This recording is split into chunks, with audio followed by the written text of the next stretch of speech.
ሰላም ጤና ይስጥልን ወደ ሸገር ታይምስ ቤተሰቦች እንደምን አላችሁ? የሰዓቱ ዜናችን ነው ተጀመረ። አበይት ጉዳዮችን አስቀድመን እናስተዋውቃችሁ። የትግራይ ክልል ጊዜያዊ አስተዳደር የመከላከያ ሰራዊት ወደ ትግራይ ክልል እንዲገባ ፈጽሞ አንፈቅድም ሲል በይፋ አስታውቋል። የአቋም የትግራይ ክልል ጊዜያዊ አስተዳደርና የህወሓትም ጭምር ስለመሆኑ ይፋ ሆኗል። እንመለስበታለን። የኢትዮጵያ ሀገር መከላከያ ሰራዊት ጀነራል መኮንኑ ለእናንተ ስል የማንከፍለው መስዋዕትነት የለም፣ ኢትዮጵያ ዓለማችን ላይ አለ የሚባል የጦር ቴክኖሎጂ ታጥቃለች ሲሉ ይፋ አድርገዋል። የዜናችን ሌላኛው ትኩረት ነው። ከዚህ ውጭ ወቅታዊውን የአሜሪካ እስራኤል ኢራን ጦርነትን ስንመለከት አስፈሪው የጦርነቱ ዳፋ ገና ካሁኑ መታየት ጀምሯል። በምዕራቡም በምስራቁም ዓለም በአስፈሪ ሁኔታ እየጨመረ የመጣውን የነዳጅ ዋጋን ጉዳይ የምናገራችሁ ይሆናል። ከዚህ ባለፈ በኢራን ሚሳይሎች በተደጋጋሚ እየተመታች የምትገኘው የተባበሩት አረብ ኤሚሬትስ እጅግ ከባድ ኪሳራ እየገጠማት ይገኛል። በሳውዲ አረቢያም በኤሚሬትስ ስም የሚገኙ እጅግ ታዋቂ ሰዎችም በከፍተኛ ፍርሃት ውስጥ እንገኛለን፣ የጦር ጀቶች በየትኛው ሰዓት ጥቃት ፈጽመው ሊሄዱ እንደሚችሉ እርግጠኛ አይደለንም ሲሉ እየገለጹ ይገኛሉ። በኤሚሬትስ ስጋት ውስጥ የሚገኙ ከሳውዲ አረቢያ ለቀው ስለወጡ እውቅ ሰዎች የምናገራችሁ ጉዳይ ይኖራል። እንደተለመደው እየሰማችሁን አብራችሁን ቆዩ። የቻናላችን የዘወትር አክብሮታዊ ግብዣ ነው። ወደ ቀዳሚ ጉዳያችን እናምራ።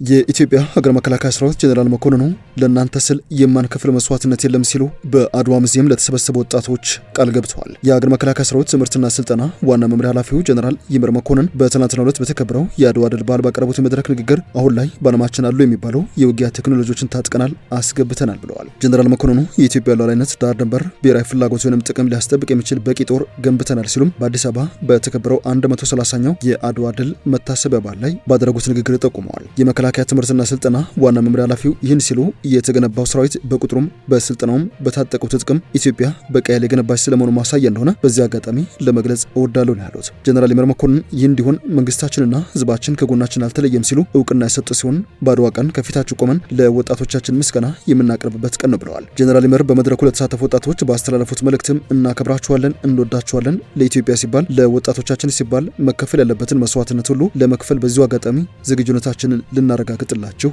እንወዳለን ሲሉም ነው የተናገሩት።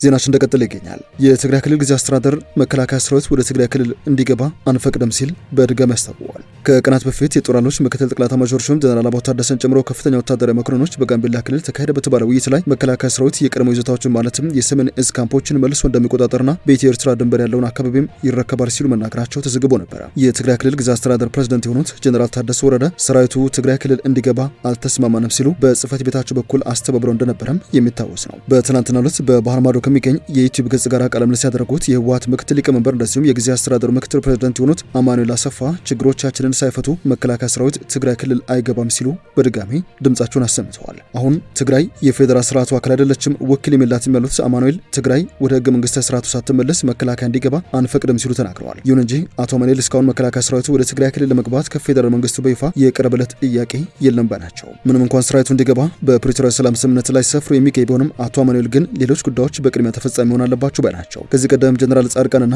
አቶ ጌታቸው ረዳን ጨምሮ ከኛ ጋር የነበሩ አካላት መከላከያ እንዲገባ በተደጋጋሚ ሲጠይቁ ነበር ያሉት አቶ አማኑኤል አሁን ላይ መከላከያ ሰራዊቱ ወደ ትግራይ እንዲገባ የቀረበ ጥያቄ ባይኖርም የቀይ ባህርን ለማስመለስ በሚደረገው ጥረት ላይ ተሳታፊ እንድንሆን ጥያቄ ቀርቦልን አልተቀበልነውም ሲሉ በይፋ ምላሽ ሰጥተዋል። አቶ አማኑኤል ስለ ጉዳዩ ሲያብራሩም በቀይ ባህር ጉዳይ የፌዴራል መንግስቱ እያራመደ ያለውን ትርክት እንድናራመድ ነው የተጠየቅነው። ምናልባትም ጦርነት ከተነሳ አብረን ከፌዴራል መንግስቱ ጎን ተሰልፈን እንድንዋጋ ነበር የተፈለገው፣ እኛ ግን አልተቀበልነውም ብለዋል። በአዋሳ የልዩ ዘመቻዎች እዝ የተመሰረተበት 65ኛ ዓመት ክብረ በዓል ሲከበር መልእክት አስተላልፈው የነበሩት የጦር ኃይሎች ምክትል ጠቅላይ ኤታማዦር ሹም ጀነራል አበባው ታደሰ ቀይ መለዮ ለባሾች ለቀይ ግዳጅ ተዘጋጀ ሲሉ መናገራቸውን በወቅቱ በስነ ስርዓቱ ተገኝቶ የነበሩ የመረጃ ምንጮች ዘግበው ነበር። ጀነራል አበባው ታደሰ የልዩ ዘመቻዎች እዝ ዝም ብሎ የሚገባበት የጦር ክፍል እንዳልሆነ ሰው እጅግ ተፈልጎ የሚገባበት እንደሆነ ተናግረው ነበር። ያ ደግሞ የክፍሉን አቅም ለመጠበቅ የሚደረግ ስርዓት እንደሆነ በመጠቆም ቀይ መለዮ በትክክለኛው ወደፊት ከሚሰጠው ቀይ ግዳጅ ጋር ለማገናኘት ራሱ ማሰብ አለበት ሲሉ መናገራቸውን የመረጃ ምንጮቹ ከሰሞኑ መዘገባቸው ይታወሳል። ጀነራል አበባው ታደሰ ወደፊት ያለው ቀይ ግዳጅ ነው ማለታቸውን በስፍራው ነበር ያሉ ምንጮች ዘግበዋል። የሰዓቱ ዜናችን እንደቀጠለ ይገኛል። ወደ ሌሎች ጉዳዮቻችን እናምራችሁ።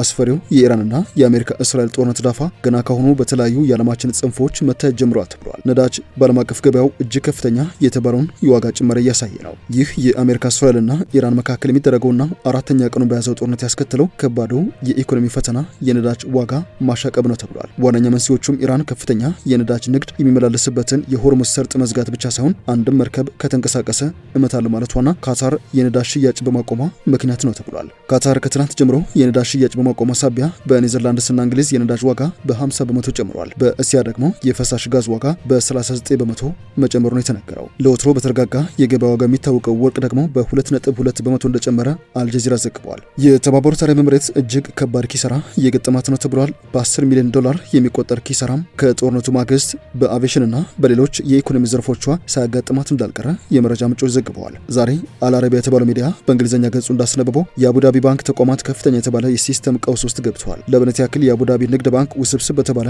የአይቲ መስተጓጎል ችግር ገጥሞታል። የአቡዳቢ ንግድ ባንክ በተባበሩት አረብ ኤምሬትስ ሶስተኛ ግዙፉ ባንክ ሲሆን በማበደር አቅሙም በሀገሪቱ ሶስተኛው ተቋም ነው። ኢራን በኤምሬትስ ላይ ፈጸመች ያለውን ጥቃት ተከትሎ ከሰሞኑ የገጠመው የአይቲ ሲስተም ችግር በሞባይል ባንኪንግ አፕሊኬሽኖችና የማዕከላዊ ባንክ አገልግሎት ላይ ቀላል የማይባል እክል ፈጥረዋል። የአቡዳቢ ንግድ ባንክ የገጠመውን ችግር በተመለከተ ለደንበኞቹ እውቁልኝ ሲልም ነው ይፋ ያደረገው። ከዚህ ባለፈ የኤምሬትስ ኢኮኖሚ በኢራን ጥቃት ከፍተኛ ኪሳራ እየደረሰበት ቀጥሏል። አንዳንድ ግምታዊ ትንታኔ የሚሰጡ ምንጮች ደግሞ የዱባይ ዓለም አቀፍ አየር ማረፊያ ብቻ በመዘጋቱ በየደቂቃው ሀገሪቷ ከ1 ሚሊዮን ዶላር በላይ እያጣች ትገኛለች ሲሉ ዘግበዋል። የግዙፍ ኪሳራ የሚከተሉትን ዘርፎች ያጠቃልላል የተባለው የኤምሬትስ አየር መንገድ፣ ኤምሬትስ ኤርላይንስና የትራንዚት አገልግሎቶች፣ ሆቴሎችና የቱሪዝም ዘርፍ፣ ችርቻሮ ንግድ ወይም ሪቴልና የቀረጥ ነጻ መሸጫዎች፣ ታክሲዎችና ሌሎች የትራንስፖርት አገልግሎቶች።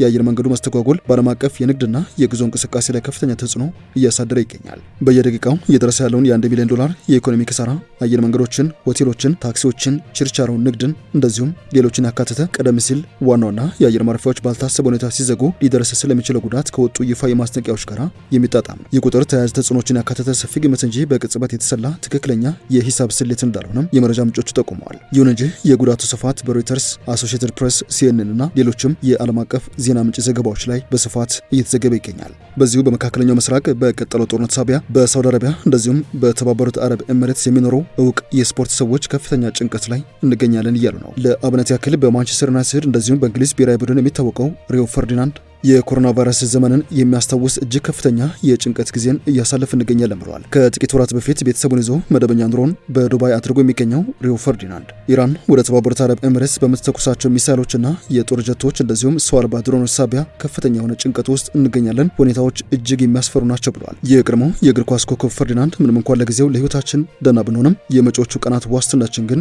በከፍተኛ ስጋት ውስጥ ነው ሲል ተናግሯል። ከዚህ ባለፈ በሳውዲ አረቢያ አልናስር እግር ኳስ ቡድን እየተጫወተ የሚገኘው ክርስቲያኖ ሮናልዶ ትላንት አመሻሹን በግል አውሮፕላኑ ሳውዲ አረቢያን ጥሎ መውጣቱ ተረጋግጧል። የክርስቲያኖ ሮናልዶ የግል አውሮፕላን ትላንት ማታ ሳውዲ አረቢያ ለቆ ወደ ማድሪድ ስፔን ከተማ በረራ ማድረጉን የተለያዩ የዜና ምንጮች ዘግበዋል። የሆነው ትላንት በሪያድ በሚገኘው የአሜሪካ ኤምባሲ ላይ 2 የድሮን ጥቃቶች ከተፈጸሙ በኋላ ሲሆን ይህ ጥቃት በመካከለኛው ምስራቅ ውጥረቱን አባብሶ በመላዋና ከተማዋ የደህንነት ስጋትን አስነስተዋል። ክርስቲያኖ ሮናልዶ ቤተሰቡን በመያዝ ከሳውዲ ለቆ ወጥቷል የተባለው ቦምባርዴር ግሎባል ኤክስፕረስ በተባለ የግል ጀቱ ነው። የእስያ እግር ኳስ ፌዴሬሽን በምዕራባዊ ክፍል ማለትም በገልፍ ሀገራት የሚካሄዱ የእግር ኳስ ውድድሮችን የሰረዘ ሲሆን አሜሪካን ጨምሮ ሌሎች ሀገራት ዜጎቻቸው ሳውዲ አረቢያን በፍጥነት ለቀው እንዲወጡ ትዕዛዝ እየሰጡ ነው። መረጃዎች እንደሚያሳዩት ሳውዲ አረቢያ አሁን የባለጠጎች ማምለጫ ምድር ሆናለች። ምንም እንኳን የአሜሪካን ኤምባሲ ጨምሮ በሪያድ ከተማ ከፍተኛ ጉዳት ያስከትሉ የኢራን ጥቃቶች ቢፈጸሙም ከበርቴዎችና ታዋቂ ሰዎች ከተለያዩ የገልፍ ሀገራት ቀጠናውን ለቀው ለመውጣት የሚጠቀሙት ግን ሳውዲ አረቢያ ነው ተብሏል። ያም ሆኖ በሪያድ የሚገኙ የአሜሪካና የካናዳ ኤምባሲዎች የግለሰብ ቀጠሮን ጨምሮ የትኛውንም አገልግሎት መስጠት አንችልም ሲሉ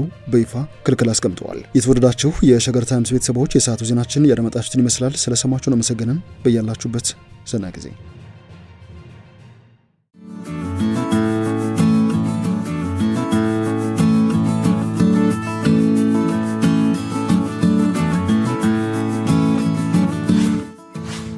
ሸገር ታይምስ ሚዲያን ሰብስክራይብ በማድረግና ደወሉን በመጫን ይከተሉን።